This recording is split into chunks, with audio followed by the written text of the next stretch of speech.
अब्दुल सत्तार ईदी के बारे में बहुत ही कम लोग जानते हैं कि वो भारत से ताल्लुक रखते थे। वो 1 जनवरी 1928 को भारत के शहर गुजरात के कस्बा बांटवा में पैदा हुए, लेकिन हिंदुस्तान के बंटवारे के बाद वो पाकिस्तान चले आए। वो शुरू से ही लोगों की मदद करना चाहते थे।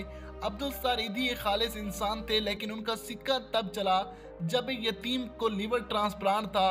उसका टोटल खर्चा 50 लाख था। वो अब्दुल सत्तार ईदी फाउंडेशन के पास आए और तभी ईदी ने कहा, मेरे पास तो कुछ नहीं है, लेकिन शख्स भी नौजवान है, इसके लिए मैं कुछ भी कर सकता हूँ।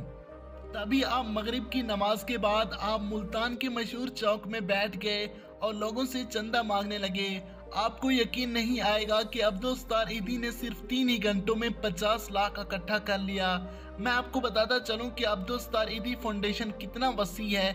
ईदी एम्बुलेंस ना सिर्फ पाकिस्तान में बल्कि Dubai, south Africa, Kenya, Canada, Bharat में भी चलती हैं, जो बेवारिस मरीज को कफन दफन करते हैं बगैर किसी खर्चे के और एक्सीडेंट में भी सबसे पहले पहुंचते हैं। अब्दुल सत्तार ईदी के फैंस को तभी सदमा लगा जब नोबेल अवार्ड मिलना था तो अब्दुल सत्तार ईदी के बजाय मलाला यूसुफजई को मिला।